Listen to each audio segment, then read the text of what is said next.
ne ținem foarte mult de un trecut și ne e foarte, foarte greu să ne formulăm o viziune foarte proprie despre ceea ce ar trebui să facem. Asta era întrebarea? Da, era un soi de întrebare. Da. Se aude? Se aude? Auziți? Că dacă nu, ne mai strângem un pic încoace.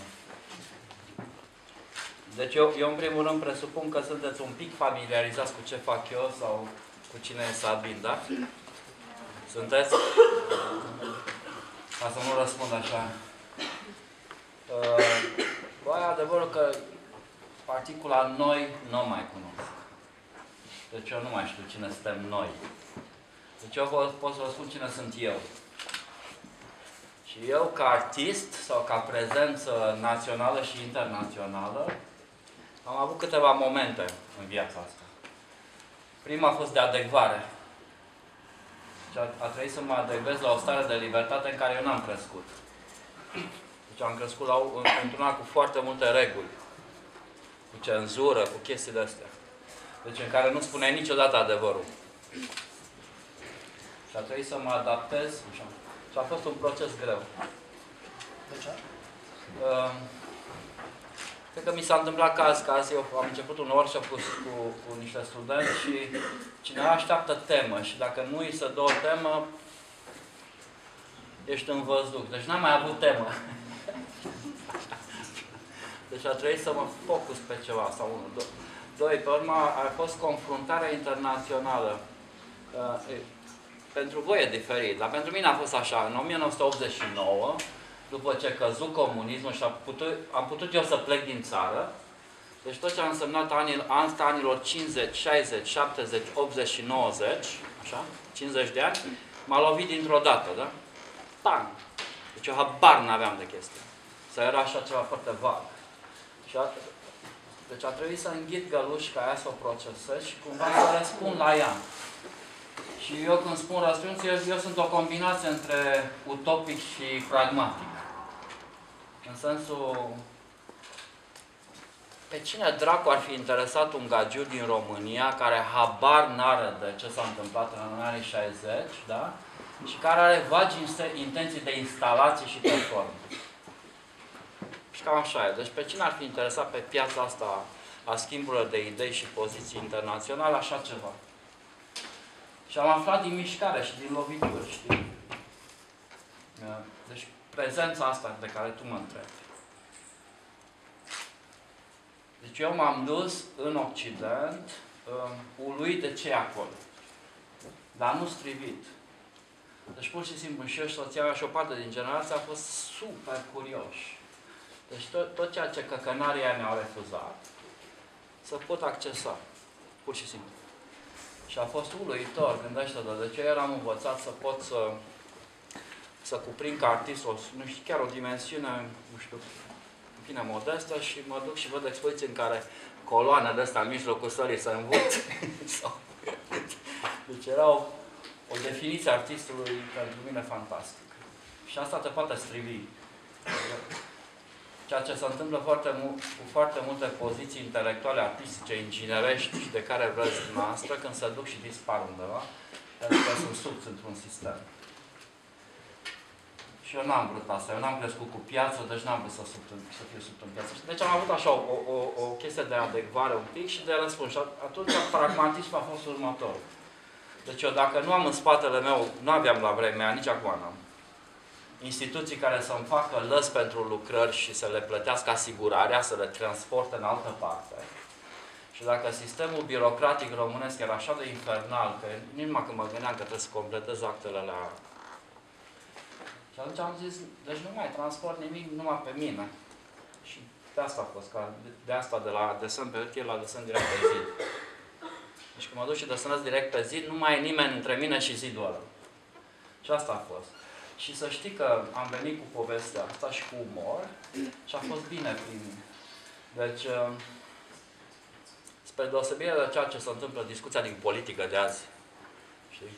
Stăm în genunchi sau cu pieptul așa, există o poziție absolut normală într-o relație între tine ca și creator din România sau de oriunde ai fi și un sistem internațional care nu e prost. Deci un sistem inteligent care recunoaște, nu neapărat, nu vreau să zic valoarea cea mare, dar recunoaște ceva dacă e constant și bun. Deci asta a fost. A trebuit să găsesc frecvența aia care nu era în vest. Deci eu o să fiu total lipsit de modestie la discuția asta. Că până acum am tot fost modest, săracul, am încercat, am vrut să fac, nu. Deci chiar am făcut.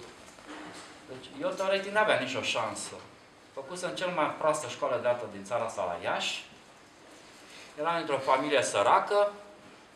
În România nu exista nicio instituție la vremea aia și nici knowledge. Deci n-aveam nicio șansă. Da? Și am venit cu un tip de umor și cu un tip de larghețe și analiza aia, care a intrat undeva acolo și a transformat felul în care ea nu se desena pe pereți în Statele Unite. În muzeu. Deci cine făcea graffiti, făcea pe stradă și pe trebuie să-l facă pe pânză, să arate a pictură, Basquiat, ca să intre în muzeu. Nu era direct pe muzeu. Asta am făcut eu. Și oamenii au crăcănat ușile pentru așa ceva. Nu sunt eu singurul care fac tehnica asta, dar eram singurul care făceam cu strat politic. Și în felul ăsta, cartoon-uri. Deci, nu știu cum să vă zic, am presat așa și am mers și am tot presat. Dar nici nu am zis, am venit eu de la hotarele Danubiano-Pontice, vă arăt eu vouă aici, nu. Erau și sunt în continuare niște lucruri extraordinare. Cred că și eu și Lia și alții de lume am venit, chiar am vrut să contribuim, deci nu să negăm, nu să spargem, am vrut să contribuim la ce acolo. Știi? În sensul ăsta cred. Poate cel mai bine spus. Că vezi că noi acum suntem cu toții în România asta, dacă nu, mai sunt niște locuri aici în față. Puteți veni. Sau stați în cur pe jos, așa. Puteți veni în față, pe bun. Deci, noi avem o problemă în România asta, cultura succesului. Deci dacă nu iei premiul la Cannes, n-ai făcut un film bun. Asta e. Deci că cineva trebuie să te omologheze undeva ca tu, chiar și aici, să ai recunoaștere, să spun. Asta era, de fapt, una dintre întrebări. Cât de relevantă e cultura și forma ei de expresie pentru o țară ca România? La care eu am adăugat o întrebare, cred, mult mai activă. Cum am putea transforma din cultură și din cultura noastră să o transformăm într-un act politic, conștient, asumat și mai ales un angajament? Pentru că există o serie de artiști și o serie de arhitecți români, o serie de intelectuali români care confirmă afară și de care de multe ori nu suntem conștienți la momentul la care trebuie. Ratăm întotdeauna să fim sincron cu cei care reușesc să facă asta, să-și asume demersul ăsta. Corect, acum să știți și voi că artiștii americani celebri în Europa nu sunt neapărat aceiași artiști americani celebri în America. Deci asta e povestea. Nu știu cum e cu arhitectura. Zaha Hadid e celebră din Dubai până nu? E global trop. Dar pe alte zone există diferența asta. Există. Și nu numai la noi. Și vine din ceva care cred că e destul de simplu. Deci dacă eu aș fi făcut aici la Cluj și vedeați expoziții de ale mele în fiecare săptămână, nu mai veneați azi. Îl știm pe ăla, salut. Deci cred că e ceva normal. Doi, deci e cumva o diferență între felul în care societatea reușește să-și dea seama și să recunoască. Deci eu nu sunt român. Nu fac artă românească după criteriile. Nu știu, am mai spus asta odată. A venit o gagică de senam la Muzeul Ludwig din Köln. Sala de aia enormă, am desenat-o și vine cineva și pe românește îmi zice: dar asta nu e artă românească. Și arta românească e colorată. Oamenii au niște definiții pe care eu nu pot să corespund la definițiile. Dar în fine, ce vreau să vă spun așa, deci am crescut și mie mi s-a băgat în cap și poate și vouă. Nu știu, există stilul românesc în arhitectură? Îl vedeți la New York? Îl vedeți făcut la New York? Asta e răspunsul. Deci eu nu vin pe linia pe care a fost băgată pe carul cu boi. Nu zic că carul cu boi nu e o pictură. Dar nu e, pe mine nu mă interesează pictura aia. Eu vin pe o linie care înseamnă Tristan Țara. Eu chiar am o poză să arăt când lansez cartea asta. Așa e Tristan Țara, Marcel Duchamp și Brâncuș. În poză, în 3. Super tare, știi? Deci era, mie mi-au fost trăiați din asta niște bunici, mi-au fost șterși, știu, n-am știut că există. E un desenator foarte interesant, se numește Saul Steinberg, care a trăit la New York și are desene tot așa în linie și sunt foarte intelectuale, cumva, sunt un fel de cartoon, tot așa, cartoon intelectual. Și sunt interesante, e un umor mai profund decât ăsta cu nas mare, imediat, așa, știi? Habar n-am avut că omul ăsta există, că a copilărit aici, a plecat la un moment la New York. Deci există tot felul de poziții istorice și din avangardă care provin din zona asta, deci au ceva. Dar care au fost exmatriculate din trunchiul ăsta comun, știi? Și eu oarecum mă revenic la ea. Deci dacă definești cu ei, atunci asta, arta din România, e internațională. Dacă îi scoți și lași măduva asta, vedeți acum că e o chestie așa, un fel de canibalism, se cheamă aducerea oaselor lui Brâncuș în România.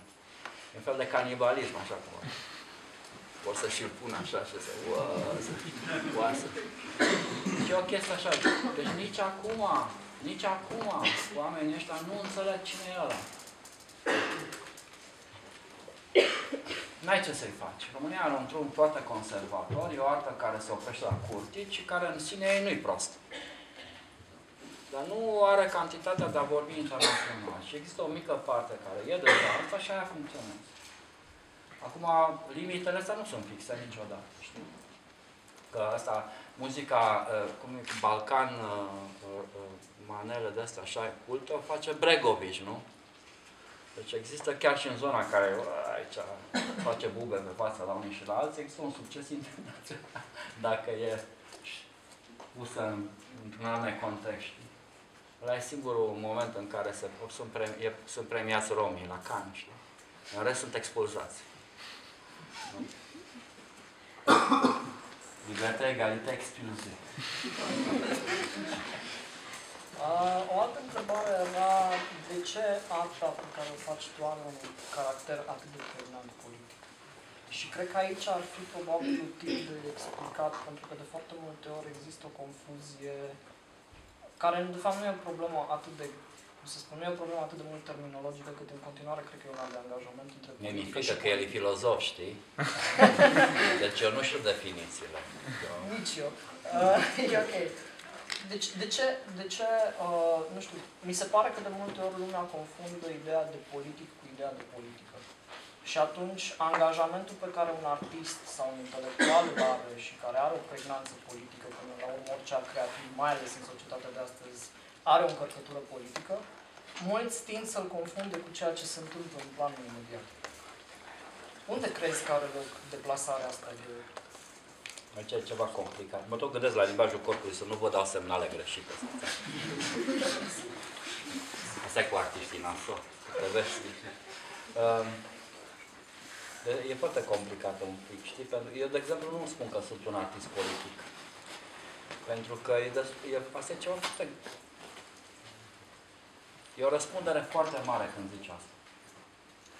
Deci în clipa când eu mă dau mare că sunt politic și vreau de fapt să particip la o bienală de artă plătită și foarte confortabilă și foarte safe, există oameni care sunt angajați direct într-o bătălie politică sau sunt angajați de zeci de ani de zile scriind sau fiind activi într-o poziție politică și eu nu vă pot compara cu asta. Deci eu sunt un fel de comentator politic. Chiar câteodată desenele mele nu sunt neapărat ideile mele. Și eu le citesc undeva. Știi? Deci, eu sunt obișnuit ca la ziar. Comentez un articol. Și dacă există în momentul în care eu fac un proiect, discuția aia, deci reacționez cumva. Deci nu mă feresc de povești politice sau așa. Dar eu în sine nu. Acum, de exemplu, sunt... Dacă m-ați vedea la figurat, eu sunt într-un șpagat în momentul de față, între prietenii mei de stânga și prietenii mei de dreapta. Și mă bălângăn așa, că nu știu cum să mă poziționez, știi, că e așa de complicat. Eu vin cu o moștenire care nu mă lasă să fiu destul de liber, să ignor povestea, să spunem. Dar, în fine, să revenim.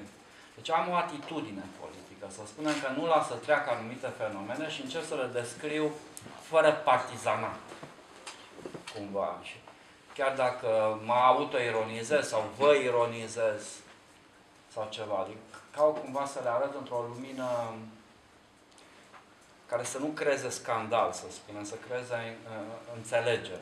Nu tot timpul că ești foarte tentat. Asta poți fi cinic genial.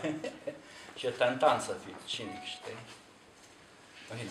Deci eu n-aș zice că sunt politic, dar m-a interesat întotdeauna. Și să știi că nu, și asta e ceva interesant. Deci eu poate sunt mai politic prin faptul că desenele mele se șterg. Deci ele nu pot fi cumpărate, vândute, în marea lor majoritate, nu sunt împinut, chiar trec de tot. Lansez o carte exact cu proiectele astea. Deci cartea e toată cum se șterge arta mea. Asta. Deci acolo, dacă ăla e un statement dur, care înseamnă, deci eu nu cred în posteritatea mea pe care mi-o faceți voi, deci eu cred numai ce văd și ce pot eu controla. Nu voi. Deci eu nu vă dau libertatea să faceți din desenele mele ce vreți voi. Deci le fac eu cum vreau eu și lansez. Și nu la sistemul care e un sistem comercial extrem de dur. Dar nu neapărat rău, dar dur. Are o singură viziune. Cum să te vândă mai sus. Știi? Sau cum să te valorifice, așa. Și nu îl lasă să facă ce vrea. Deci asta poate fi foarte politic. Am subiectul fiecărui desen, da, poate fi asimilat. Dar spun, nu e... E și jenă câteodată. Gândește-te, am vorbit azi la workshop-ul ăsta că facem ceva în spațiu public. Deci în spațiu public din România, deci eu niciodată în viața mea nu o să pot fi în stare să fac un fel de balet pe stradă aici. Că, ca să vă vorbesc eu vouă în felul ăsta, au murit niște oameni aici în piața din Cluj Mare, da? Și eu n-am cum să uit chestia asta, că niște tipi s-au dus acolo, tineri ca și voi, și au zis, tu-te în pula mea trage, mă scuzați. Ăla a tras, da? Ăla a tras, da? Deci eu a trebuit să... Și atunci, pot să zic eu, sunt mare artist politic care mă duc mișto la Bienală la Veneția cu arta mea politică, știi?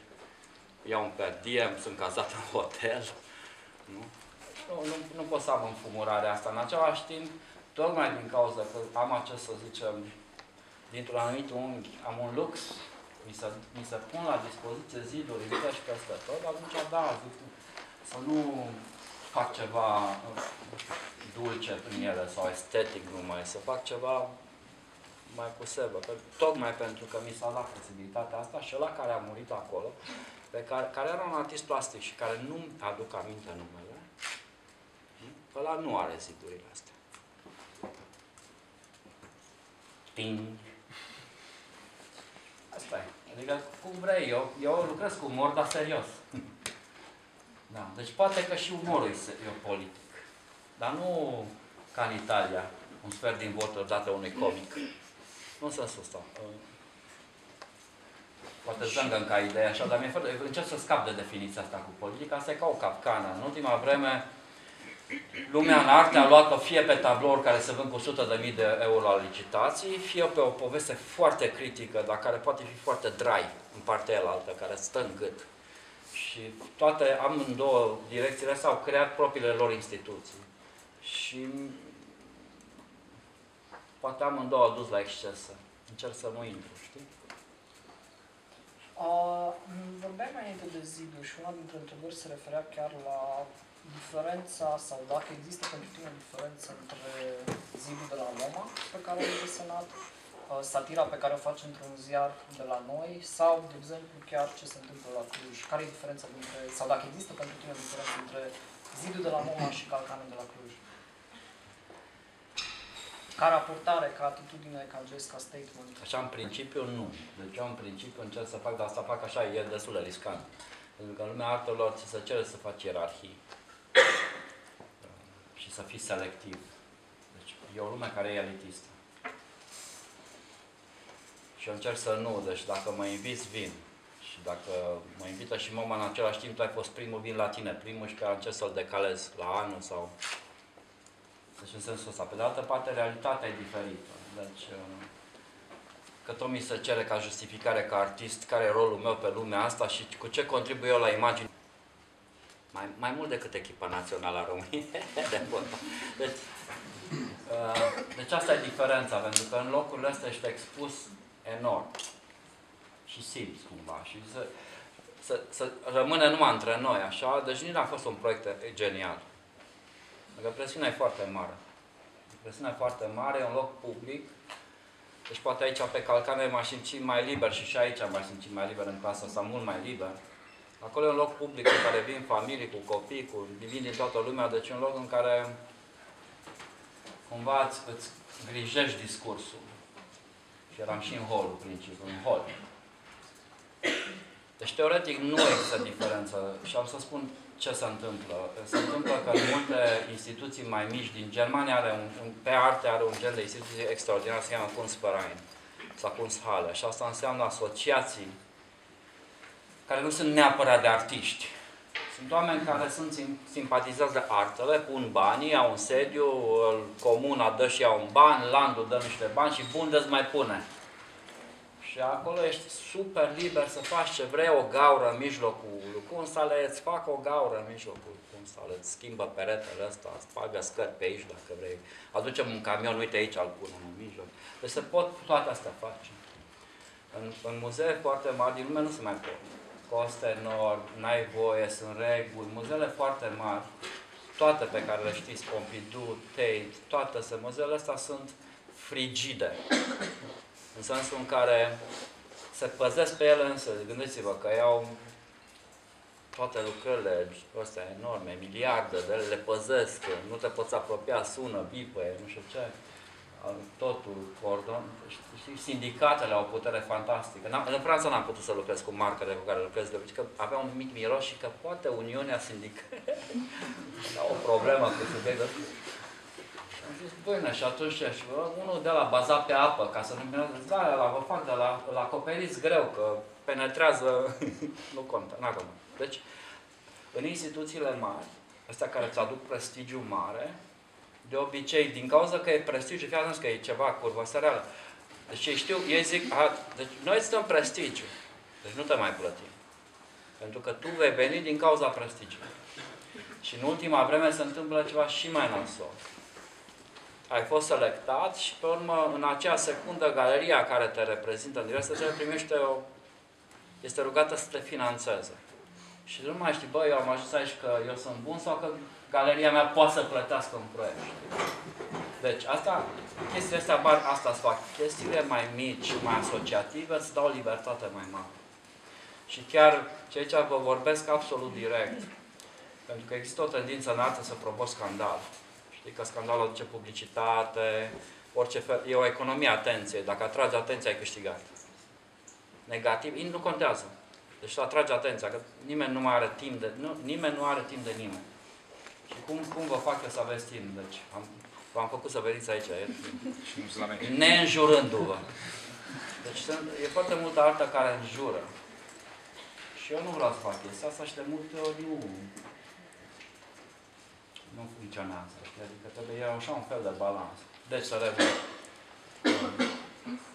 Absolut practic, n-am aici la mine programul să vă spun, la mine proiectele vin unul după altul și dacă te uiți, ele sunt așa, știi, adică de la un spațiu mic, nu știu, de la o chestie așa, știi, sunt amestecate și vreau să le țin așa.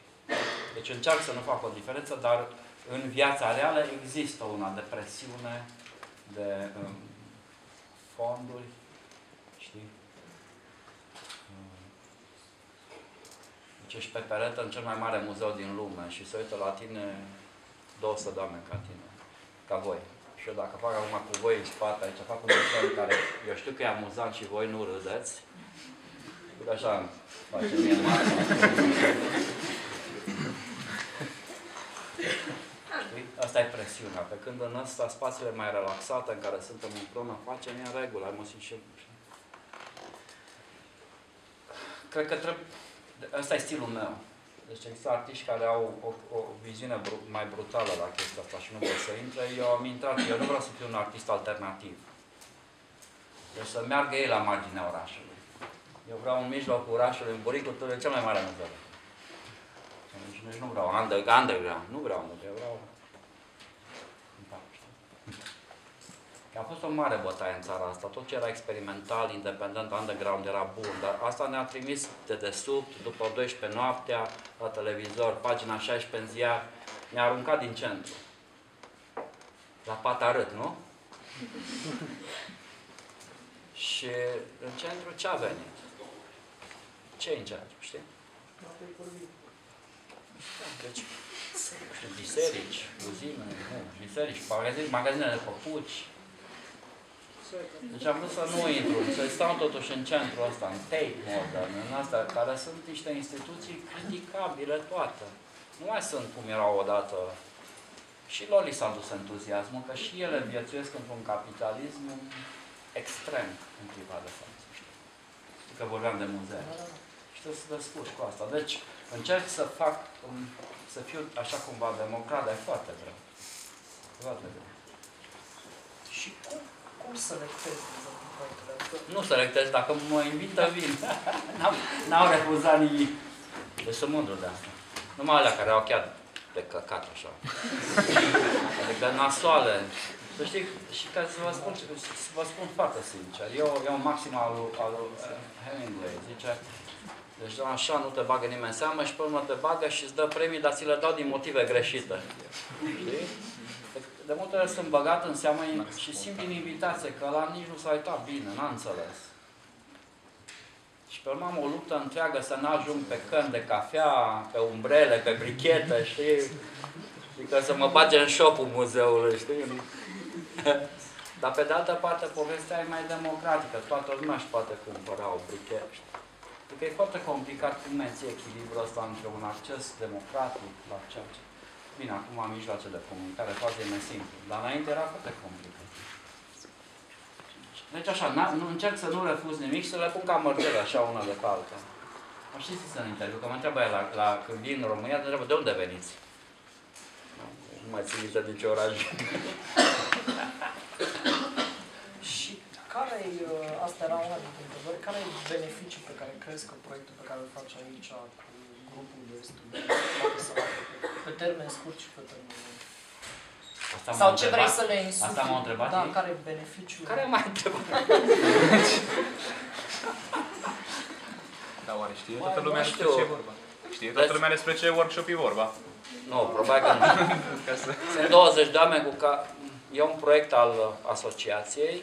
Sunt niște calcane pe axa centrală a orașului, uitată de Dumnezeu, și pe care se pot face un tip de discurs, de intervenție. Și asta e proiectul de se fac și este posibil să se și facă în realitate.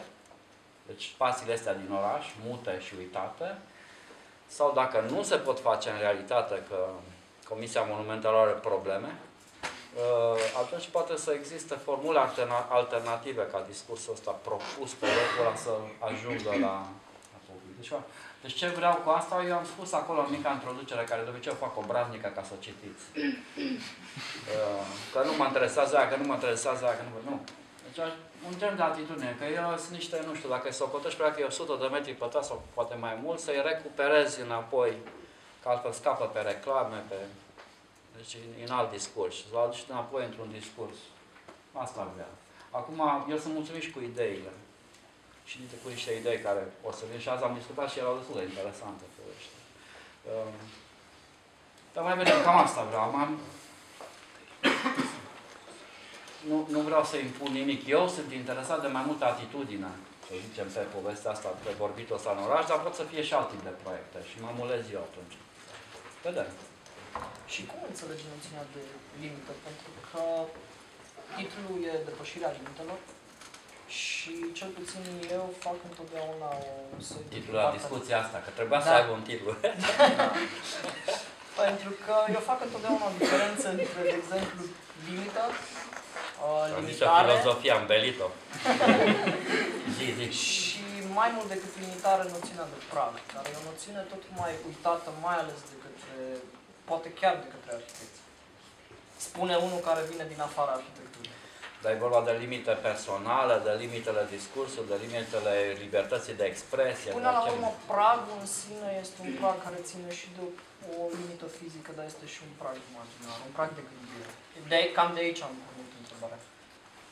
Pentru că în momentul în care stai într-un prag, sau noțiunea asta de a sta în prag, are o tendință meditativă. Vezi, ai o dublă deschidere, dar în spațiile actuale și mai ales chiar și în muzeele despre care îmi spui, tendința e tocmai de a nu mai avea aceste praguri, de a fi totul expus. Totul e vizibil, totul e deschis, totul e expus. Unde e limita și unde e pragul?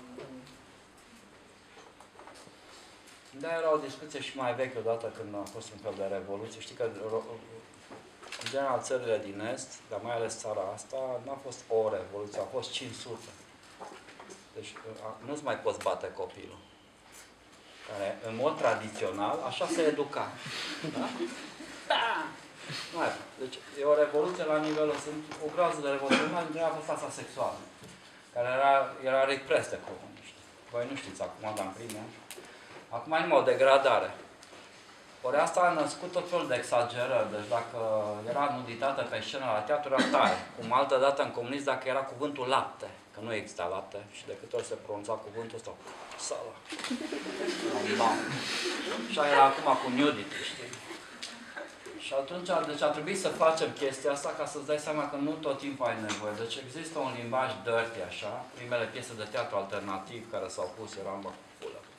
Pentru că era așa o poftă să poți să zici, știi? Dar, pe urmă s-a consumat și atunci aș revine cumva povestea asta în limite normale în care ai nevoie, folosești, nu. Deși limitele astea cred că se flambează și fiecare și le pune individual. Eu am pățit următorul lucru. Încerc să coordonez la Sibiu un fel de divizie de arte vizuale în cadrul festivalului de teatru, că asta e o umbrelă foarte bună, fondurile se deblochează mai ușor, teatru. Dacă zici, vreau o expoziție de artă conceptuală. Bun. Și unul din posibilități e tot așa un zid, care e lângă teatrul de acolo din Sibiu, pe care l-am desenat eu odată și acum să fac cu niște tip anumite proiecte. Și unul din tipii ăștia, care e un artist foarte interesant din România, pardon, mi-a propus că el a făcut o colecție de înjurături scrise pe ziduri.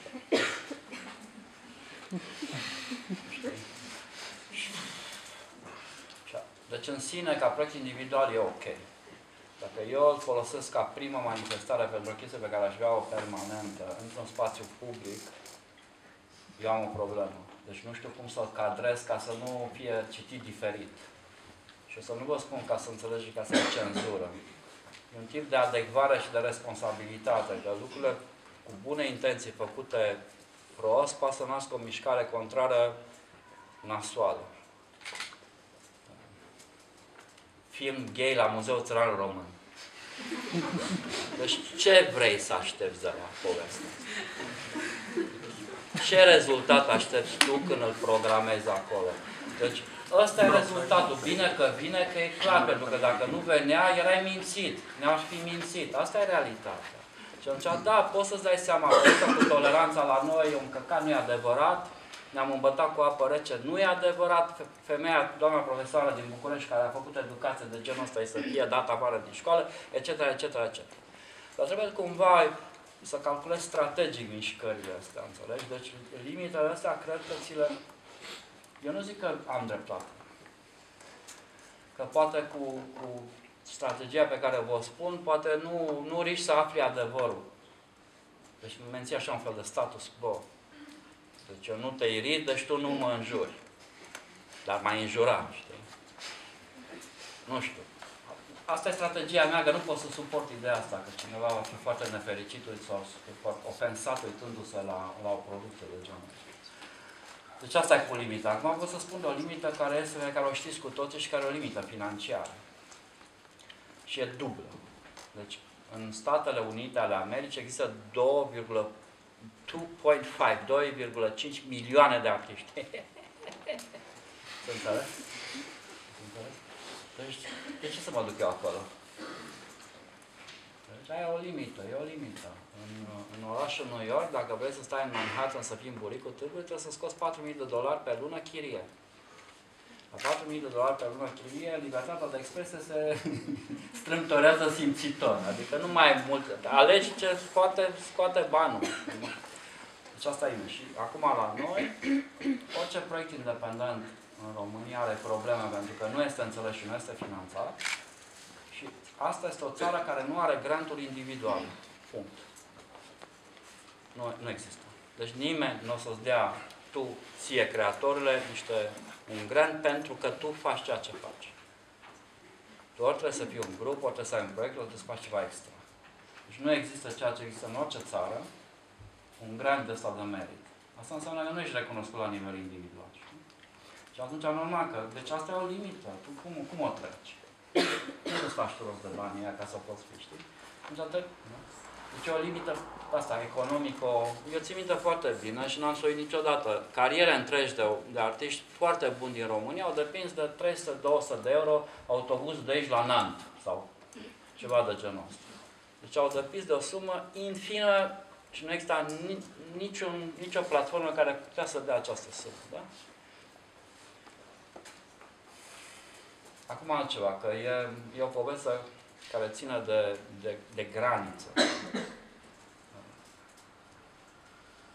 Dacă nu ai, cum să zicem, norocul să ieși din granițele tale, e foarte greu aici. Pentru că aici se învârt aceleași idei. Și lumea e confortabilă cu ele, nu vrea să le schimbe. Nici la voi la școală, nici la mine la școală, nici la mine la muzeu, nici la mine. Și oamenii stau în ideile astea și nu o să le schimbe. Educația e la fel. E la fel. Și nu o să schimbe, pentru că ce ar trebui să fie o formulă mai deschisă, e greu. Nu face față. Corpul profesoral, care acum sunt toți doctori, asta e scena mea de artă din România, așa este. Profesorii doctori, artiștii doctori. Toți sunt doctori. Să mor eu. Deci, asta e, și sunt doctori. Asta cred că astea sunt niște limite. Și noi trebuie să ieșim din asta. Definiția arhitectului sau artistului sau scriitorului sau a omului care lucrează cu lucruri, la noi e extrem de limitativă. Foarte limitată, știi? Și cred că ar trebui să ieșim din ea, pentru că dacă ieși din ea, se dezvoltă foarte multe alte posibilități. Acum, dacă te uiți așa un geam, de-aia mișcă Facebook-ul, că e un fel de trainspotting, așa. Și că până acum eu n-auzeam ce gândiți voi. Deci dacă aș fi în stare ca în filmele americane tâmpite să gândiți, m-aș speria de moarte, nu? Dacă v-aș auzi gând. Dar în Facebook auzi, știi? Că poți să vezi un pic cum bâzie. Și e în același timp desperiat și interesant. Pentru că am văzut proiecte și atitudini foarte mișto. Deci, potențialul ăsta de a depăși limite, există. Și nu zic depășit prin scandal. Nu. Chiar inteligent. Eu și soția mea suntem adepții revoluțiilor inteligente. Le-am avut pe alea cu sânge și n-au dus la nimic. Am ratat o revoluție mare. În ce fel, de exemplu, un workshop ca și ăsta poate fi transformat într-un proiect, nu știu, de anvergură pentru spațiul local? Să încerci să duci un astfel de workshop care... Pe mine nu mă interesează. Asta e problema celor care rămân aici. Deci eu nu am energie și așa am destule emoții, că de-abia care în spate propria mea subiectivitate, știi? Oricât ar părea de bizar, mă trezesc câteodată undeva în lumea asta pe un perete desenând și zic, mamă, să mor ăsta de față de niște caricaturi. Au chemat ăștia aici, poate o să-și dea seama. Mă dau afară și îmi cer și banii înapoi. Și în fine. Deci nu sunt tot, și în atitudine și asta, să nu credeți că noi apărăm așa mai belicoși prin declarații și interviuri și eu și Lia, dar să nu credeți că asta e ceva extrem de ușor. Pentru că avem coșmarul, noaptea, că ai luat o atitudine aiurea și din cauza ta, nu știu ce. E greu. Deci, eu sunt un agent provocat, adică nu. Vin cu expertiza mea, experiența mea, care nu e neapărat, e una din ele posibilă, și o aduc aici. De aici ce crește, mai vedem. Adică poate fi asta cu calcane, de exemplu, un proiect care e repetitiv în fiecare an, sau pot fi alte subiectivități ca și mine aduse și atunci se vor naște alte proiecte, unele mai estetice, altele mai poetice, abar n-am. Deci e o posibilitate. El poate să devină, să zicem, ca un fel de linie de asta de cercetare și execuție, povestea cu spațiu public, deci nu neapărat calcane, ci tot ceea ce se poate face și interacta în spațiu public. Eu știu câteva lucruri, dar sunt atâtea altele, știi? Deci în rest nici nu vreau să mă privești, nu mă privește. Acum e asta, sunt 3 zile, that's it, știi? În rest, nu mă băgați aici la... Cheme pe mine domnul Boc să le contez din cauza lui ăla, nu știu. Nu, glumesc acum, chiar nu pot să duc în câte, eu nu predau că nu pot să duc asta. Deci eu cred că asta e, dacă ar fi conștienți, profii ăștia ar fi terorizați noastră. Deci toți terminați ceva și mergeți undeva unde? Unde? Știi? Deci cum să dorm noaptea? Numai sughițuri ar fi. Deci, e destul de complicat și este foarte, e o răspundere extrem de mare. Adică cei care sunt mișto chiar prețuiți, că e foarte greu. Ceilalți uitați-vă.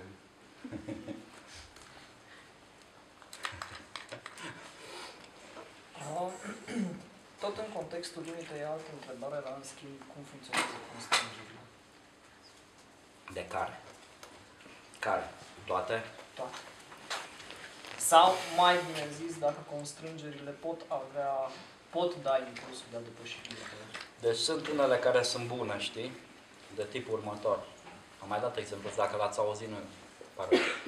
Deci, pe vremea comuniștilor, Lia era la școala făcea pictură la București și pe vremea aia avea un soi de contract cu comuniștii, deci tu semnai că la sfârșitul studiilor în care ei îți plătesc culori totul, te duci la un job 3 ani, unde te trimit ei. Îmi apare un vis, nu? Un job obligatoriu, în fine. Și, deci, deal-ul era că ei îți dădeau toate materialele de care ai nevoie să studiezi. Și atunci, pe rând, oamenii din clasă se duceau să aducă culori pentru clasă, cu care să picteze. S-a dus Lia și a primit numai tuburi de verde, pentru că restul le-au furat profii, sau cum e la noi, știi? Din haleala copilului de la grădiniță, paf, se lua. Lumea a uitat chestiile astea. În fine. Eu nu... Și era înnebunită, plângea, știi, și a întâlnit-o un profesor și a zis ceva foarte interesant, care atunci nu ne-am dat seama. Deci așa, Lia, luați culorile astea și pictați numai verde. Numai cu verde. Și era bun sfatul. Deci există niște constrângeri de astea care țin de situarea ta în oraș, de constrângeri materiale de care vrei. Poți să lucrezi cu ele. Poți să le întorci împotriva lor. Deci eu am lucrat cu așa ceva. Spun. Deci nu mă puteam deplasa, făcusem deci în 1989 Revoluție, în 1992 terminasem o lucrare care a fost de foarte mare succes. O să o arăt. Era așa un fel de capodoperă și care avea mare succes. Dar am blocat cu ea acasă. Deci nu puteam arăta. Era un perete ăsta mare cu mii de desene. Pe panouri de lemn așa grele, era. Deci eram blocat cu aia, știi? Deci eram într-o limită de asta, puteam fi un erou local. A trebuit să renunț la capodoperă. Nu i-am dat foc, am vândut-o. Dar n-am mai făcut de alea, deși erau de succes, știi? Iar în rest sunt așa. Oricât ar plăda de hazos, eu mă simt, de exemplu, șantajat cu povestea asta cu reprezentarea României. Sau cu un tip de colectivism. Am făcut parte din niște structuri numite Atelier 35 pe vremea comuniștilor. Erau singurele forme în care, ca tânăr care nu aparțineai Uniunii, care îți dădea dreptul să expui în galeriile Uniunii, puteai ființa cumva. Și eram grupuri de astea de tineri în toată România, organizate în mod legal, de comuniști, care făceam expoziții și am un spirit de asta cumva colectiv. Să facem, să dregem împreună, să nu știu ce. Și asta de multe ori eu simt ca pe o constrângere, că nu pot să zic nu. Nu mai interesează sau nu mai vreau sau vină nu știu unde, nu aici, nu e cazul aici. Aici vin cu plăcere, dar sunt în alte cazuri în care sunt invitat să merg într-un loc în care nimic nu-i bine. În România, vreau să spun. Nimic nu-i bine. Și n-ai cum să zici că îl jignești pe omul ăla, spunând bine. Acum, în ceea ce privește povestea internațională, sunt iarăși niște constrângeri. O să fiu un pic, să zicem, cinic. După 89 se aștepta ca arta care vine din estul Europei să fie anti-tabu. Și a fost. Până a încetat cererea. După 3 ani a încetat și aia care făceau chestii anti, nu știu ce, măscări religioase, era... Așa? Au rămas cu lucrurile pe stoc. După aia a venit, după anul 2000, un alt interes occidental, care înseamnă un fel de recitire a comunismului, dar așa mai funny. Am scris de curând chestia asta. Un grup de tineri în București a comemorat prima mineriadă printr-o bătaie cu perne în centrul orașului, în piața universității. Funny, cool, mob. Și asta sunt niște, deci îți vin un pachet de reguli, sunt constrângeri și tu trebuie să intri în ele ca să poți ieși pe cererea aia, știi? Și de multe ori cine nu e abil destul și nu e puternic destul, e formatat în felul ăla și dacă mâine încetează cererea asta, ce face, știi? Deci sunt de o parte și de alta, există încă est și vest. Și există nord și sud și există fiecare oraș sud și nord. Și există, în fine, și e foarte greu, fiecare cu regulile lui. Bine, mai sunt și constrângeri de tipul ăsta. Nu știu cum să le zic, că tu ești cu utopia acum. Adică, cumva trebuie să ai un extra motor, ceva care să... Dacă ai fi absolut, cum se zice, pragmatic sau să citești în profuzie ceea ce ți se întâmplă aici, nu știu dacă ai rezista. Mi-e teamă să spun, pentru că eu de 23 de ani aud aceleași povești. Și acum, după noua orientare a diplomației culturale românești, aș putea să spun că, din cauza că se revine la o stare care a fost în 90 și ceva, e chiar mai grav. E chiar mai grav. În fine. M-aș întoarce un pic la o altă problemă. Spuneai la un moment dat de felul că lucrezi acum la o carte efectiv despre felul în care îți ștergi lucrurile. Am făcut-o. O lansez joi. Întrebarea mea era următoarea. Cum anume selectezi lucrările care rămân în arhiva, pe care știu că o circuli la anumite expoziții? Deci am un fel de repertoar de desene pe care le rulez, să spunem. La asta se adaugă. Sunt unele, de exemplu, pun pe net și dați voi peste 40 de likes.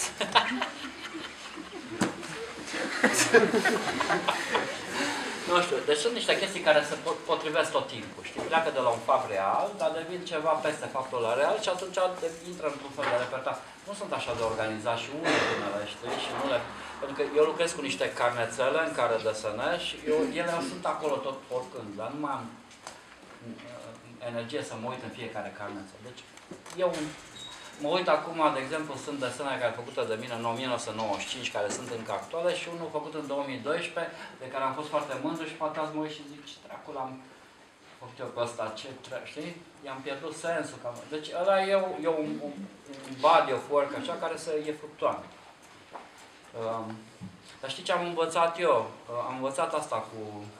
E o teorie, nu știu dacă știți asta, cu estetic relațional, Nicolas Bourdieu. Asta cu lucrarea fără stock zero. Deci nu produci lucrări de artă să ți le ții în atelier, le produci, producția e lucrare, da? Deci cam așa ceva fac, n-am stock și atunci încerc să reciclez toate chestiile adiționale care ies pe lângă producția mea. Asta înseamnă fotografii, chestii. Deci în ultimii, după 2005, în extens am circulat foarte mult și pentru că circul compar. Și nici nu trebuie să fii numai trebuie să te uiți și aduni lucruri care pot fi potențial ceva. De exemplu, am făcut o colecție și la un moment dat o să expun. Am fotografiat toată arta din hoteluri, deci ce a târnat deasupra patului meu. Deci, pentru că indiferent ce definiție dau eu artei, multă lume aia va înțelege. Și arta din hoteluri e proastă, bună, tâmpită, interesantă. Am fost la un hotel în Israel care era art hotel, unde artiștii au decorat fiecare cameră. Era un desen pe zi făcut cu stapă de la... Știi? Mă, mi-a plăcut și adică mi s-a făcut... Dracu, m-am gândit eu, știi, la... Deci, ai surpriză de genul ăsta, să zicem, și asta... Deci, pura observație care cumva vine pe lângă trunchiul ăsta principal, poate crea la rândul ei ceva. Și ștergerea a fost așa. Ștergerea acum e o formă de artă la mine, știi? Ideea asta că se pictează, dacă veniți joi la Insomnia, arăt un film. Deci, colegii mei, artiști din Sofia, am avut o expoziție la ei și când se șteargă expoziția, au făcut un performance din asta. Deci au făcut o lucrare de artă ștergându-mi mie, în diverse stiluri. Destul de interesantă. Așa, deci încerc să cumva să maximizez toate poveștile. Nu știu cum să vă zic, pentru că e o lume foarte complicată. Ați obosit? Un pic? Să vă trimită niște sticle de apă, așa? E o lume foarte complicată. Vrei să fii șmecher, vrei să critici lumea în care trăiești și ăla îți ia critica cu totul și ți-o vinde. Înțelegeți ce zic eu acum? Deci pe mine mă invită să-i critic. Deci e foarte dificilă povestea asta. Eu am scris un text odată pe chestia asta, că închipuiți-vă, acum nu mai așa, dar închipuiți-vă, am mers prima dată în Germania și am stat la autobuz și a venit autobuzul la stație și până se lasă ca să urci. Deci cum critici țara aia în care autobuzul se lasă ca tu să urci în el, știi? Deci, nu știu cum să zic eu chestia asta, că e tot timpul un fel de dans așa, cum să nu te lași hali cu totul, cum să-ți păstrezi un fel de edge, să te ții proastă. Și eu am norocul că m-aș fi lenevit mult mai repede, dar ăștia au o definiție câteodată ciudată și mă plasează în hall-uri, în, știi, coridoare, pe geamuri și mă fac mai radical decât sunt. Și atunci am acceptat că prima dată mamă, din cauza că-s român, mă bagă pe mine și starea asta. Apropo de ce m-ai întrebat cum. Am și făcut o dată un desen, era o chestie, a fost foarte amuzant. Deci, a tăvărât unui să ia interviul colegul meu american, care era chiar în sală, eu eram pe geamă. Interviul, nu știu, și nu era colegul meu american, era asistentul colegului.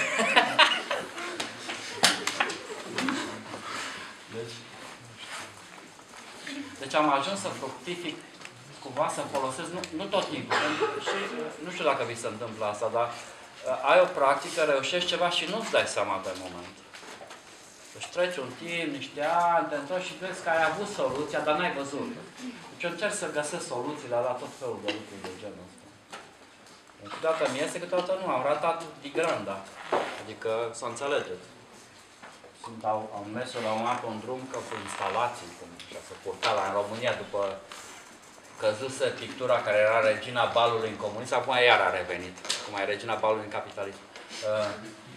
Și eram toți cu video, cum mă înțelegi. Dacă nu, știi cum era în România, să vă spun că e o chestie foarte frumoasă. La un moment dat, în 1996, era o artă ortodoxă. Pe bune, deci erau preoți la vernisaj. Și asta era chestia la NCCD, chestia bună, mă înțelege, așa? Și asta era la vernisaj. Și acum e asta cu DJ, știi? Sunt două gesturi care descriu 20 de ani de stereotipuri. Deci dacă nu faci video, nu ești contemporary enough, știi? Și trebuie să navighezi cu chestiile astea. Cum faci? Am înțeles foarte târziu că nu pictura, nu mediul pictură era problema și nu mediul video era problema, ci calitatea lucrului făcut în pictură sau calitatea lucrului făcut în video. Deci nimic nu e, în afara modei, nimic nu e neinteresant, nimic nu e foarte bun din prima. Aș aș avea o ultimă întrebare, care de fapt e o întrebare pe care ai pus-o chiar tu într-un interviu. Cum să vezi răspuns. Sincer, mi se pare o întrebare foarte bună, pe care poate fi extrapolată la toată discuția de astăzi. Ce face un gest să fie considerat artă în muzeu și legalitate de stradă? Da, la ultima expoziție am pus asta, că am o expoziție la Helsinki, în care pentru prima dată de când lucrez, de când fac artă, am o lucrare care e înrămată. Deci, am pus-o în galerie și am și desenare sub pereților și o confruntare între desenul care e liber pe pereți și ăla care e înrămat. Deci, ăla care e din colecție și ăla care e liber. Și se cheamă expoziția Unframed. E complicat. Deci niciodată, eu încerc să fiu freestyle, așa, un artist independent, liber, să facă întâlcoveni, nu știu ce, și să scap unor... Dar viața m-a adus ca pe oricare artist, lucrez cu galerii, unele din lucrările mele apar în târguri de artă, chit că sunt carnețele sau bucăți de linoleu. Și niciodată alea care apar în zona nu mi-au plăcut niciodată.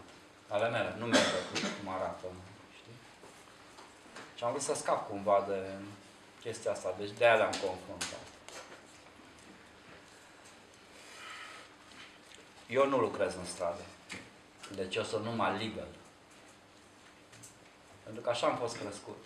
Deci eu nici nu am libertatea asta. Nu mă simt confortabil. Spațiul public, am zis, mi-e greu să fiu acolo. Și...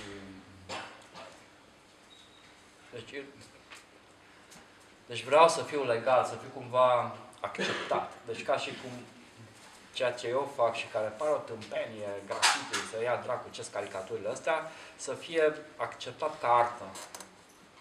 Știi? În același timp, sunt un fan al limbajelor urbane, dar nu astea egoiste. În care, chiar am văzut lucruri foarte mișto aici în Cluj. În România e paradoxală. Din cauza că îi doare în pix ce puneți voi pe pereți, lucrurile sunt pe pereți. În alte țări se pictează imediat. Sunt numai pete abstracte în Roma. Numai dreptunghiuri, așa vezi. Unde au fost de știu. Deci aici nu. Aici e ca o galerie, așa mișto. Asta e interesant, dar e din neglijență, nu e din înțelegerea fenomenului. Doar în pix. Și sunt atent la asta, pentru că sunt foarte multe din rezolvări și din... foarte bune. Deci nu știu cum e, că vezi tu că... Am mai zis asta odată, comuniștii, cea mai bună decizie pe care regimul comunist a putut să aibă cultural a fost când i-au refuzat donația lui Brâncuș. Ăla a vrut să doneze 200 de sculpturi și ăștia au zis, du-te dracu de imperialist. Și așa că a rămas la internațional și are atelier în fața lui Pompidou în Paris. Că altfel, sculpturile lui erau pres-papier pe masa lui Năstase, nu?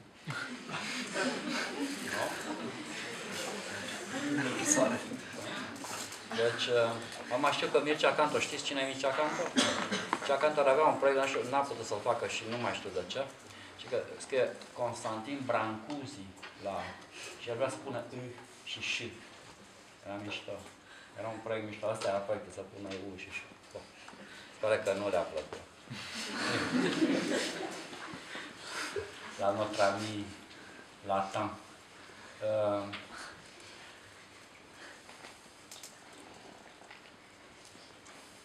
Deci aș vrea într-un fel, de fapt asta mi-a fost toată cafteala și în continuare este într-un fel, să creez un bridge de asta, între povestea asta foarte liberă din stradă, recalcitrantă, cu toată tâmpită și partea asta foarte oficială, colecție, artă, etichetă, label, frame. De altfel să vă uitați un pic, asta e o poveste extraordinară, se poate analiza numai așa. Deci cum în istoria artei tabloul pierde rama. Deci rama aia aurită. Și interesant că pe urmă sunt picturile moderne și postmoderne, nu mai au. E direct șasiu. Și unele chiar pleacă pe zid pe urmă. Da? Da? Când le fură, le taie din ramă. Nu le fură cu ăla. E Interesant.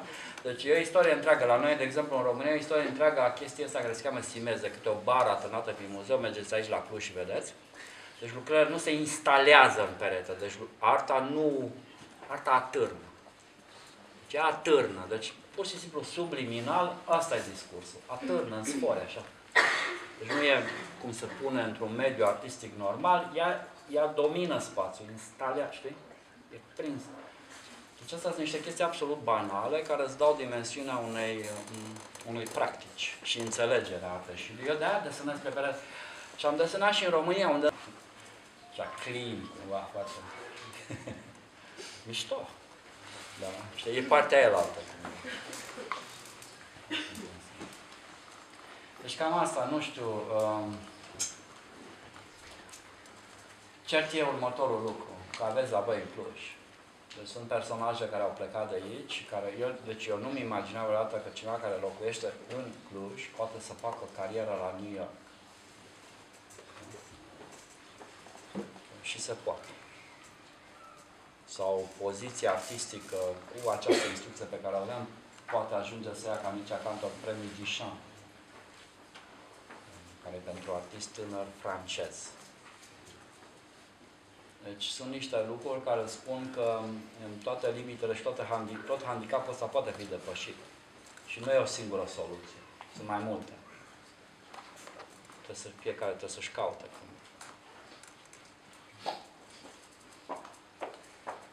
That's about it. Dar mai deschidem la... Nu? Ce? La întrebări din Da. audience. Deci asta a fost ce au trimis oamenii pe... Da, cu mici computări. Eu oricum vă mulțumesc pentru cei care au spus întrebări. Pentru că cel mai esențial e asta, prima dată. Știi că dacă ai întrebări, cineva o să-ți răspundă. Dacă nu ai întrebări, ți se va ordona. Deci dacă mai sunt întrebări... Până vă vine vreo idee, lui Dani a fost foarte teamă că o să fie numai băieți în... Am crezut că plecați la Steaua, toți. Și am promis că o să Trăiesc țin o la... revoluție, nu vine să cred. Voi ține la curent lumea și e 1-0 pentru Steaua. La pauză. Gol Rusescu din penal. Mi-au zis așa, zice, iată, de obicei e la 7, dar am pus la 8. Și mă uit, la 9 meci, ăștia numai o să fie 10 gagici în fața mea. Deci mă bucur că rezistați tentației. Vă ținem la curent cu scorul. Dacă egalează ea, nu vă spune. Am avut odată, apropo de asta, un proiect în Frankfurt când era campionatul mondial de fotbal în Germania și pentru prima dată în Germania, țineți minte ceva aici, vă spun. Deci în Germania nu se flutura steagul german. Că Germania a avut trauma cu al doilea război mondial și ei și-au făcut denazificare așa de tare că nu se simțeau confortabil să-și fluture propriul naționalism. Da, când a fost cu campionatul mondial de fotbal, pentru că era plin de steaguri, că fie că dacă ținea unul cu Brazilia, punea steagul brazilian pe geam, altul, era tot felul de steaguri, au început să apară alea. Au început să apară la mașinile de poliție, unele mici, așa, să ducă pe lângă geam, și au început să apară, știi?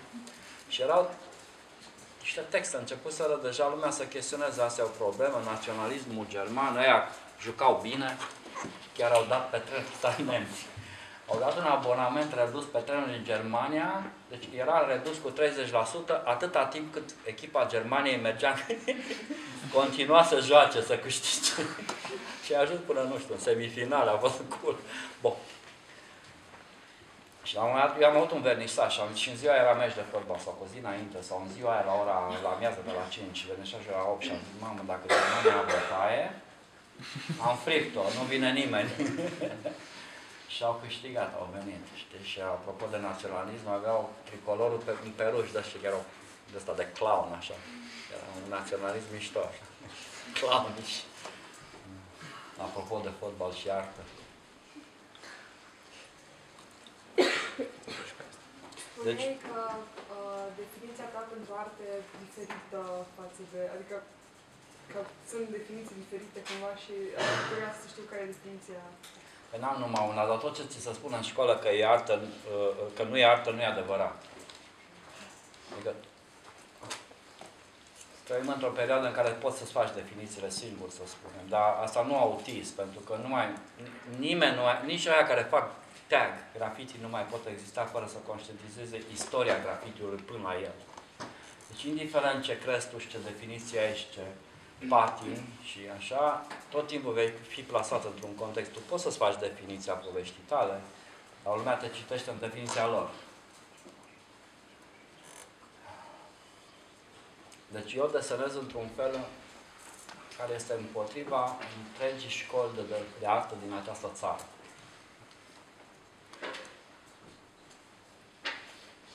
Chiar și în acest moment. Știi? Și n-am o problemă. Adică foarte multă lume care educă alți oameni să facă artă, cred că asta nu e artă. Dacă din punctul lor de vedere chiar nu e. Deci eu cred că totul poate fi. Soția mea are o definiție și mai extremă. Spune că nu trebuie să faci, poți să faci, nu știu, pusul banului și îngrijitul și machetatul unei reviste de artă e artă. Deci nu trebuie să faci grafică sau pictură ca să fii artist. Știi? Deci nici nu cred că nu trebuie neapărat să faci o construcție reală ca să fii arhitect. Nu știu, adică poți, uite, acum sunt curatori de idei, sunt curatori de cărți, sunt curatori de filme, că le aranjez într-un fel. Definiția curatorului era foarte limitată. Înțelegi? Deci sunt deschiși termenii ăștia. Că... Și mai are relevanță atunci termenul de artist. Da, are, pentru că tu trebuie să-l accepti. Știi? Adică dacă pentru tine faci o diferență să te numești, asta numește-te. Chiar dacă ea din jur nu văd așa ceva sau conform regulilor lor, nu știu cum să dau, ce exemple să dau, că sunt unele foarte extreme și unele mai light, să-mi aduc aminte. Și de un mic proiect așa, care e funny într-un fel, și că atunci când ești un curator înseamnă să ai grijă. Nu? Cura, să vinde,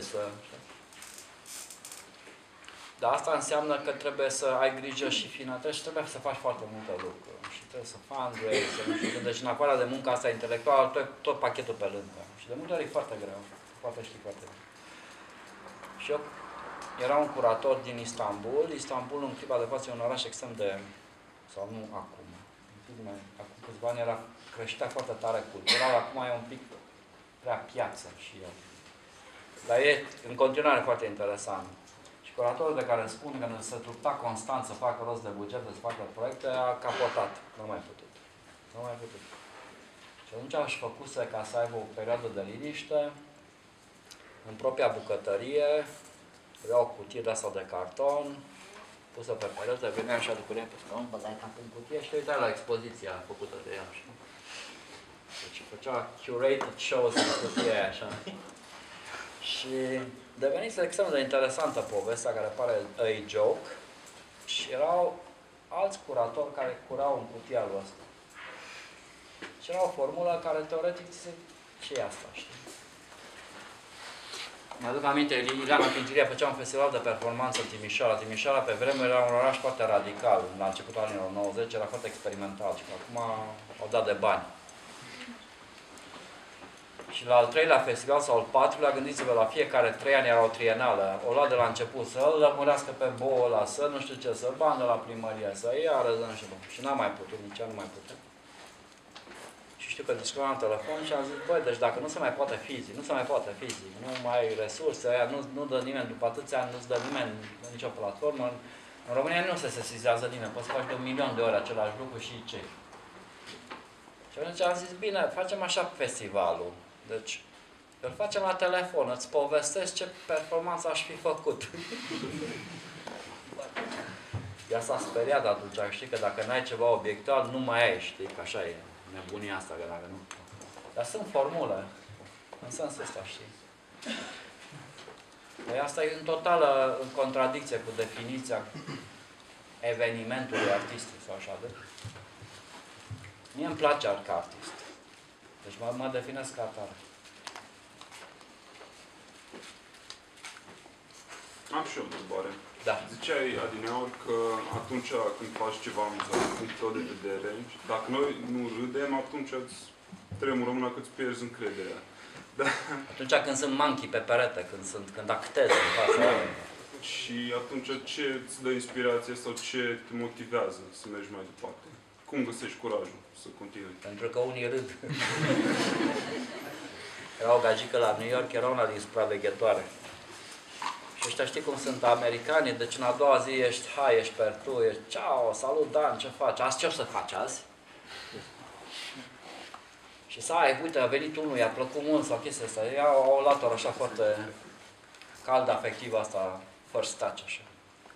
Și tipa îmi zice, băi, Dan, fii atent că din cauza ta era să-mi pierd serviciu și era așa, părea serioasă și de ce? Zice, am râs așa de tare la ce ai făcut, că a venit supraveghetul, șeful ei, să zică tu ești aici să păzești, nu să râzi. Deci, da, pentru chestiile astea.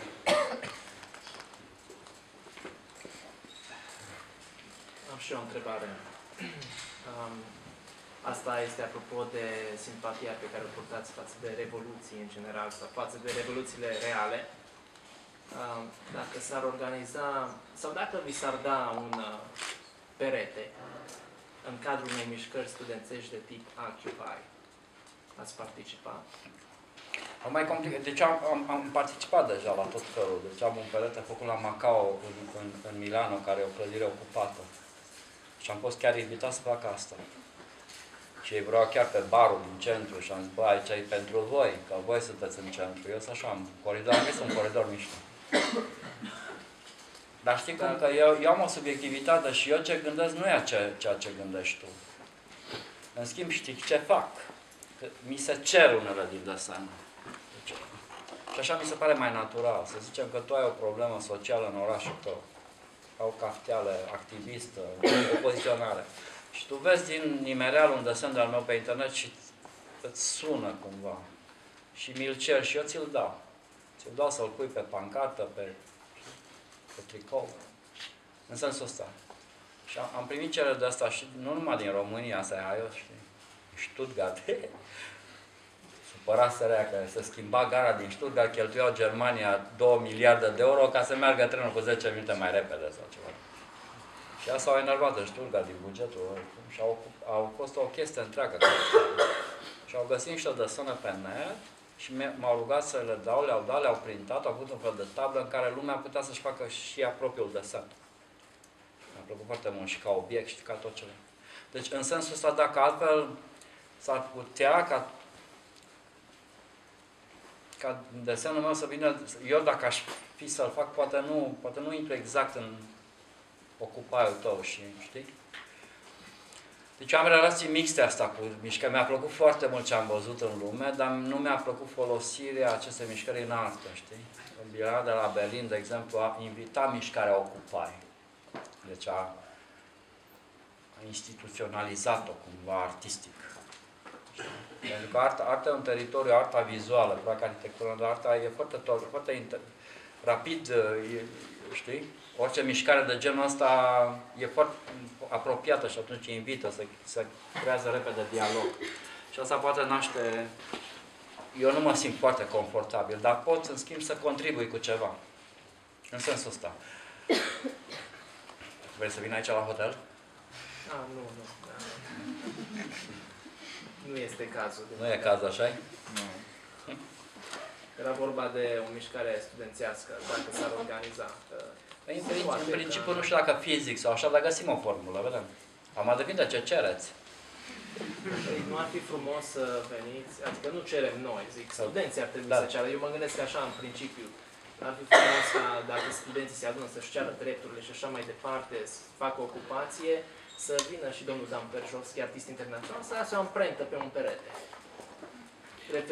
Deci, în principiu găsim o formulă, dar nici eu nu sunt acum, cum să zic, jandarmul de pază al tuturor mișcărilor revenite. Apar și eu. Câteodată chiar mă gândesc, deci am o mare simpatie față de ce îmi spui. Deci cred că studenții trebuie să se organizeze cumva, să-și ceară drepturile. Eu vă spuneam vouă azi. Deci, eu și nu numai eu am fost invitat de studenți din diverse țări din lumea asta, care au bani de la bugetul școlii să invite poziții artistice din toată lumea să le vorbească. Deci, și-au câștigat dreptul ăsta să poată... Deci, într-un fel, cum faceți și voi aici, pentru că ăia de la artă, nu știu, cei de aici din Cluj, de la artă din București nu au asta. Deci, ei nu pot decide, știi? Și nu le dau formă, habar n-am. Deci, pentru asta simpatizez cu chestiile astea. Acum, dacă e o poveste revoluționară ideologică, e mai complicat. Pentru că părerile mele nu coincid total. De exemplu, m-au întrebat la Macao. Macao e un spațiu ocupat în Milano, în care Gagea, deci e o istorie mai lungă, să vă fac scurtă, a ocupat un zgârienor, care era gol în mijlocul orașului de ani de zile. Cum ocupi un zgârienor? Ocup parterul. Și-au ocupat parterul și i-au dat afară cu poliția și din cauza asta s-au trâns 50.000 de italieni și au făcut în spațiu public și nu știu ce. Și până la urmă, povestea asta foarte politică s-a spart un pic și o parte care a fost mai culturală au ocupat o clădire, au pus-o la punct și pe bune asta nu că mă emoționează, îmi place de mor, adică oameni care au lucrat cu lemn, oameni care au lucrat cu metal, oameni care erau departamentul video, departamentul de reciclare, știi? S-au auto-organizat și asta nicio școală nu se poate da. Auto-organizare. Deci trebuie să experimentezi tu. Și pe urmă am intrat în poveștile următoare, care înseamnă toate deciziile prin consens, ca și cum noi acum, toți trebuie să fim de acord pe chestie. E aproape imposibil. Da? Și ei reușeau, deci simpatizez cu chestia asta, dar eu nu o pot face. Și m-a chemat să întrebe cu povestea cu Common Goals. Deci cum e cu share-ul, deci nu ăsta de Facebook. Cum împarți pe bună niște lucruri. Și eu sunt în sensul ăsta egoist. Deci eu nu mai împart, decât dacă am chef. Adică am fost pus la comun cu forța și nu pot să, știi? Am un instinct ăsta. Și atunci, asta le-am spus lor, că cel mai bine e să decidă fiecare ce pune la comun. Și erau de acord cu asta. Pentru că ei încearcă să trăiască din evenimentul cultural, să producă cultură, să plătesc un mic bani, nu acceptă donații decât de la privat și nu mai mari de nu știu cât, ca să nu fie control. Sunt foarte bine amplasați așa. Dar să știți de Indignados. Erau în Madrid. Deci erau tot așa piețe publice ocupate și auto-organizate. Și erau impecabile. Deci era o demonstrație a unor tineri în Madrid, Piața del Sol, care avea în mijloc o bibliotecă. Bibliotecă cu cărți unde veneau ziare în fiecare zi, unde discutau, avea un departament media, erau aia cu Facebook într-o parte așa, era o grădiniță în partea asta, că îți lași copilul și tu te duci acolo să discuți politică, da? Cine trebuie să aibă grijă de copii, ce faci? Deci era super mișto organizat, toate scrisurile, totul era bine. Eu, în locul guvernului, luam notițe, dacă eram guvernul în Spania, luam notițe. Pe bun. Deci mi-a plăcut foarte mult și faptul că lumea circula și te contaminai cumva de poveste. Foarte mișto. Deci simpatizez cu lucrurile astea, nu mă sun până acum 100% cu ele. Găsim o formulă. În regulă. Vă contactez. Dar am eu o întrebare. Da.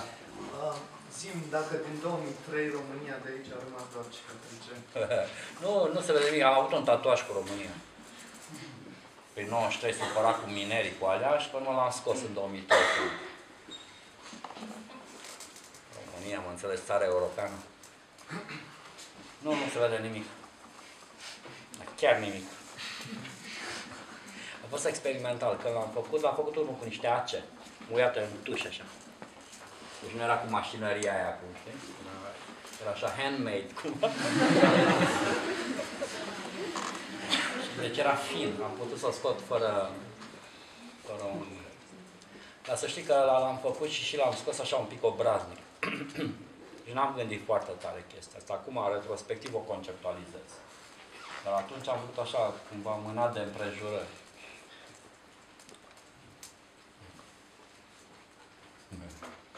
Și l-am și vândut. Am vândut documentația la... Da. Spuneți, aveți o metodă Cum lucrați? Da, într-un fel am. Dar vi se întâmplă la toți. Dacă faci 30 de proiecte, deja ai o metodă. Cumva, că trebuie să ai un început, nu știu. La mine pare așa un pic freestyle. Nu e. Deci am un pachet de desene pe care le rulez și am pe urmă un pachet de desene pe care trebuie să le inventez la fața locului. Și pentru a inventat am 3 surse. Unul e media, care înseamnă ziare, televiziune, internet. Al doilea e discuția. Mi-a spus niște întrebări acum. Eu le pot formula în desene întrebări.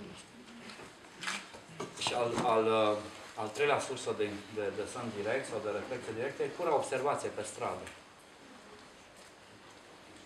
Cum e acolo lângă hotelul meu, nu? Deci e așa o biserică, e un tur, nu știu cum, și un blocaletă de sticlă. Înțelegi? Am trecut pe lângă catedrala dumneavoastră, care se clădește acum. Nu mai trebuie să observ lucruri. Și astea toate cumva se vin într-o aceeași formă de limbaj și pe urmă se îmbină cumva pe perete, câteodată mai bine, câteodată mai prost. Nu sunt super bun tot timpul. Fac un desen, vin a doua zi, de asta e cel mai mișto la practica pe care o am, că îmi permite să greșesc.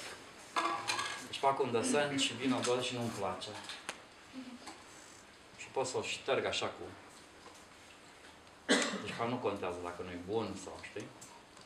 Vine altul lângă, e mai mișto sau așa ceva și frumoasă. Deci asta e practic, asta e metoda. Încep și până un fel de constant feedback, cum se leagă unul cu altul, sus, jos, care dacă am pe subiectul ăla, știi? Deci cumva controlez spațiul conceptual și formal. Și de acum am practic așa, cred că și cu ochii închiși. Deși fiecare loc e diferit și fiecare întrebările sunt diferite. Sau așteptările. Dar la mine a venit din practică, eu n-am studiat asta. Și poate că și am avut noroc, pentru că sunt atât de multe cărți inteligente sau expoziții inteligente și dacă le citești și le vezi întâi, parcă nu mai poți face nimic. Parcă te blochezi cumva, știi?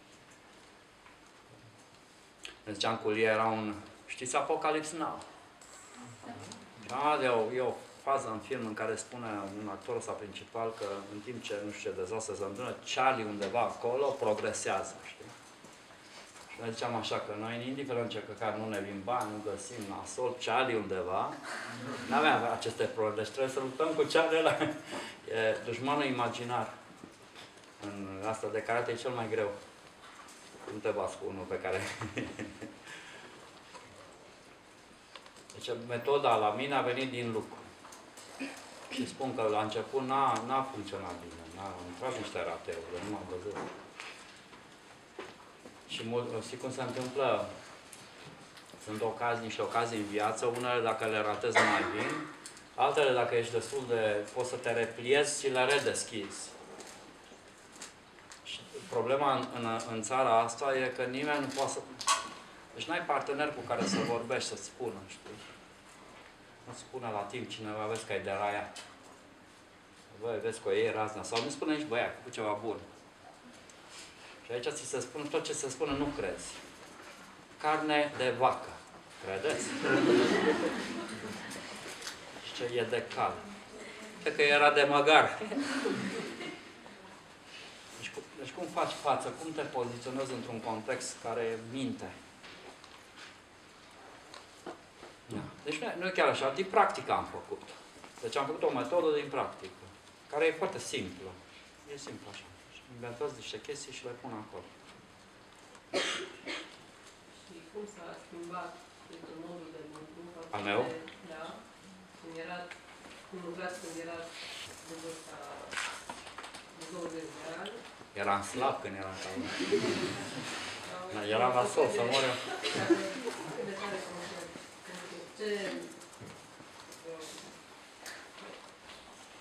Cum vă raportați față de lucrul dumneavoastră și cum vă raportați... De lucrul meu? De lucru. De lucru. Că ăsta e intenționat și ăsta este... Toată lumea înțelege arta trendy, cool, da? Este o diferență între cum lucrați acum și cum lucrați atunci. Da, e enormă. Deci pe bună, dacă veniți o să vedeți. Joi. E sâmbătă. Da. Azi e joi. Scuze, sâmbătă. Deci, eu am terminat pictură și pictam prost. Și mătușa mea a salvat niște desene când eram mic, la 5 ani, care erau foarte bune. Dar bună. Și deci n-am știut. Deci acum vă spun vouă. Dar eu n-am știut atunci. N-am știut și uitasem chestia. Și eu făceam o pictură care nu era prea interesantă. Deci am avut încercări pe lângă ea care s-au dezvoltat și nu erau rele, dar trunchiul principal era greșit. Și a trebuit să renunț la el. Și am renunțat greu, că n-am zis, da, din clipa asta sunt conceptual, am negru, tata, așa. Nu, încet. Desena pe hârtie colorată, ca să mai fie ceva pictură.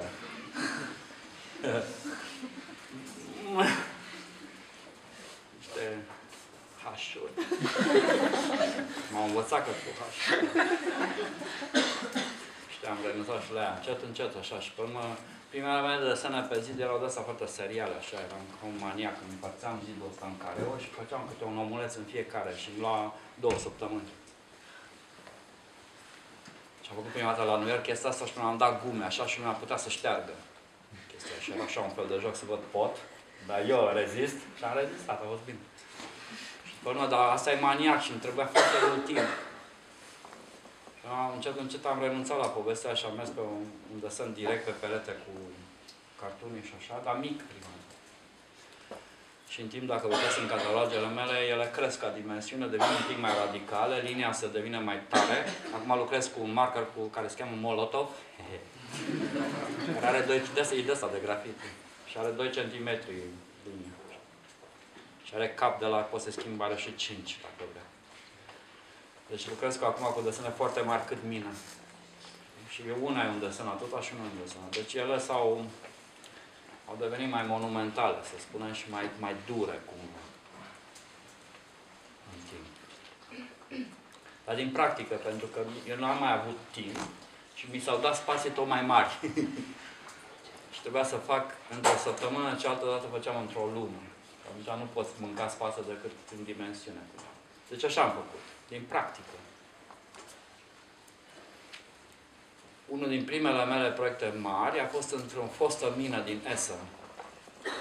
Deci din Valea Jiului a lor. Care toate sunt spații de artă la ei, în Germania, la noi. Și acolo pereții erau negri și raf. Și lucram cu cretă și dacă tragi tare cu creta se rupe și dai cu asta de... Deci desenul era fizic, așa. Sânge, chestii. Și se simte în desen și atunci a devenit foarte puternic cumva, dar din cauza mediului în care am. Nu eu l-am vrut, mi s-a dat și a trebuit să mă adaptez cu. Hai că vă spun tot acum. Da.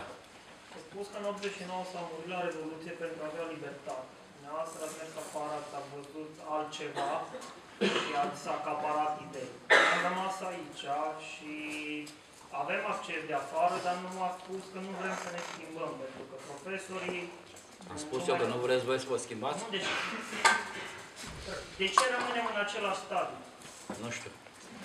De ce nu ne apucăm să desenăm și noi pe pereți? Atâta vă trebuie.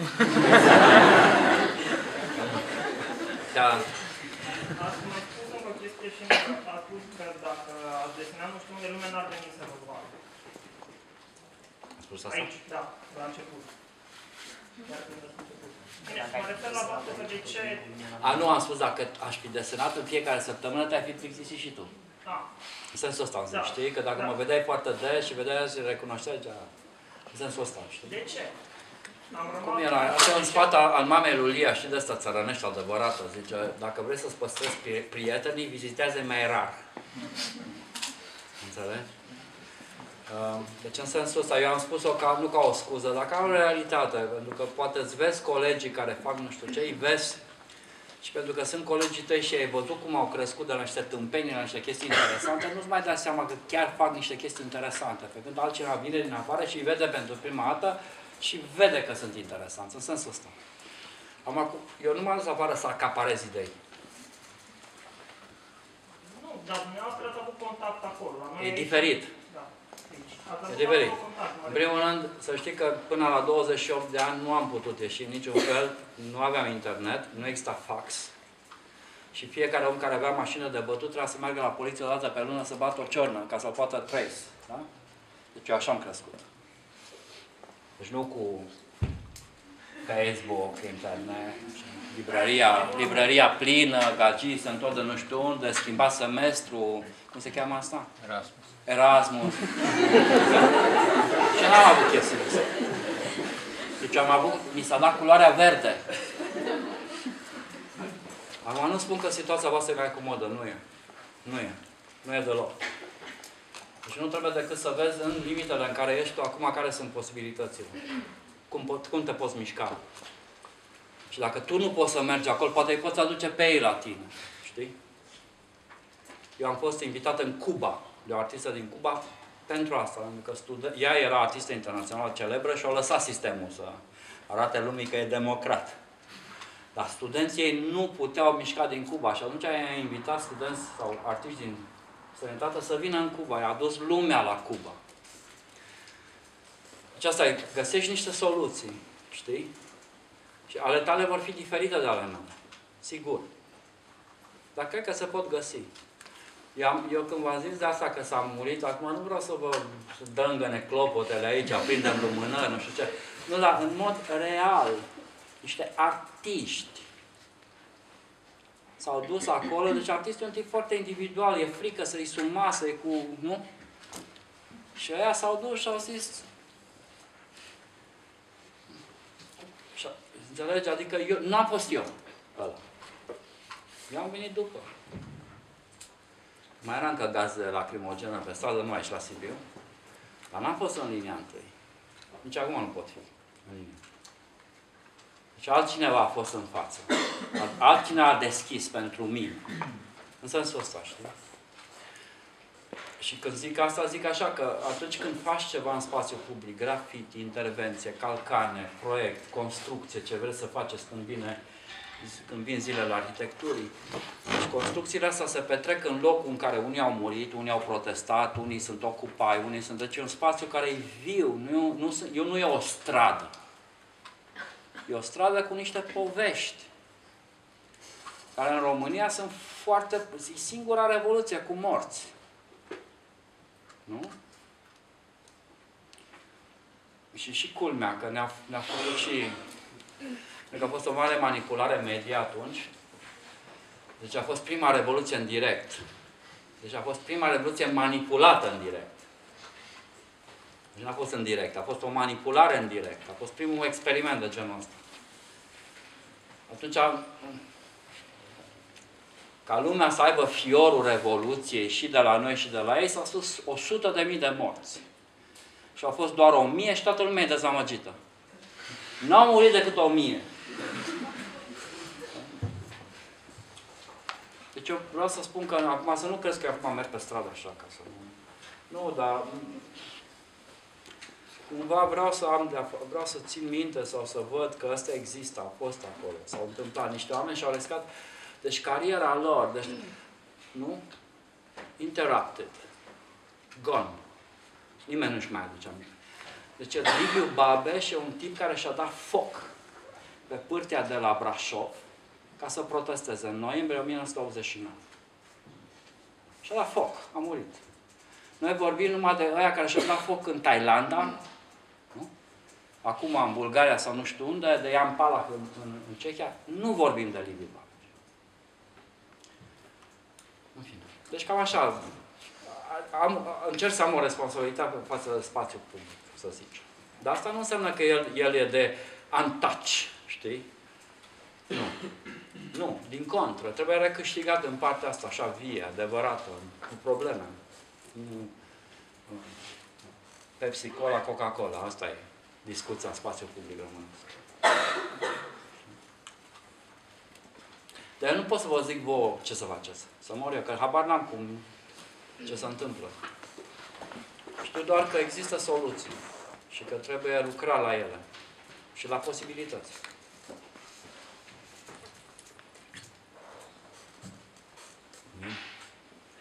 Sau totul e clar. Eu am avut noroc, da. Ne spuneați în vară la Sibiu că vă desfășurați activitatea... Ai fost și la Sibiu? Da. În afara granțelor țării, deoarece publicul din România, o mare parte din el, nu este educat și nu... N-am spus să mor eu dacă spun chestii de astea, la felul ăsta. O să le spun în felul ăsta. Sau ce ar trebui făcut? Sau cum credeți că s-ar putea... Nu, v-am zis de ce nu. Adică, de fapt, aici sunt prezent așa. Și să știi că asta ce fac eu acum consumă mai mult ca o expoziție în care stau singur și desenez cum vreau eu. Știi? Deci în România nu pot să am tehnica mea favorită pentru că nu se poate și atunci trebuie să inventez altă tehnică și asta e. N-aveam timp să vin la Cluj, sincer vorbim. Dar vin că e replacement pentru, e altfel de a performa. Știi? Nu că publicul e nu știu cum. Aici intrăm într-o altă discuție care e destul de complicată și complexă. Bineînțeles că într-un Occident în care n-a avut istoria întreruptă, lumea a crescut normal. Nu? A trecut de la ăla la Picasso, de la Picasso la ăla, de la... știi? Normal. Ăștia de aici s-au oprit la Picasso. Gaură și au venit în 1990. Normal că n-ai cum să te raportezi. Nu ai cum să te raportezi. Luați un manual de literatură română și vedeți ce ilustrații de artă sunt înăuntru. Deci manualul care îl conține și pe Cărtărescu, să spunem. Deci literatura e un pic adus la zi. Uitați-vă cu ce se ilustrează. Și o să vedeți ce cultură vizuală se bagă în capul unor copii. Deci e retardată, ca să zic așa. Sau în fine, e oprită la un anumit moment. Voi faceți istoria arte contemporană la arhitectură? Da. Da? Și e la opțional. Și voi sunteți cei mai educați. Deci, eu nu neapărat pun blam pe public sau așa. Dar e o realitate și ți-o spun foarte brutal, cel puțin în București. Deci te duci în orice muzeu din București, în orice muzeu și nu-i nimeni. În noaptea muzeelor sunt toți. Deci, trebuie să-i hipnotizezi să vină. Sau selecții deschise. Zombieland. Noaptea, vin noaptea. Ies toți din crăpături și vin să aibă acces pe artă. În sensul ăsta spun. Există și în vest noaptea muzeelor, dar între timp sunt pline. Și eu nu spun că ei mai deștepți. Ei au fost expuși mai mult, au bani mai mult, au timp liber. Aici distracția, zic că ce? Aici dai drumul la televizor. Și dacă bate steaua, nu. Am zis așa, adică eu nu mă plâng ca alți artiști, să știți. Eu nu vreau să plec din România. Mie mi se pare interesant aici. Eu lucrez la o revistă din 1990, desenez la revista 22 și după primul an, redactorul șef nu mai vedea desenele mele decât după ce erau tipărite. Ai înțeles? Deci nu există în lumea asta tipul ăsta de libertate. Din cauza că era făcută revista un fel de asociație de familie, revoluție, idealurile lui Pește Prăduce, a rămas într-o formulă care nu e deloc comercială, de asta și bucur. Dar libertatea eu n-am nicăieri. Deci nu, eu nu spun, eu spun... Deci aici sunt lucruri de făcut. Afară mă duc în structuri care există, la care nu trebuie să le mai explic nimic. Aici e un efort să explic și câteodată nu mai pot, în sensul ăsta că toate mai colapsez sau așa. Am sigur, acum o să mă contrazic. Îți dai seama că e super frustrant. Mă cheamă la satul mare, la o bienală alb-negru, niște oameni foarte ok. Mă că acolo, deci nu poți desena pe zi. Păi... Și nu mi-a spus înainte, că, nu știu, veneam cu niște pungi. Am găsit o formulă până la urmă. Da? Aici, la muzeul vostru, la Cluj, am făcut cu cărți tipărite, că nu se putea. Și am lucrat cu de-asta am pus.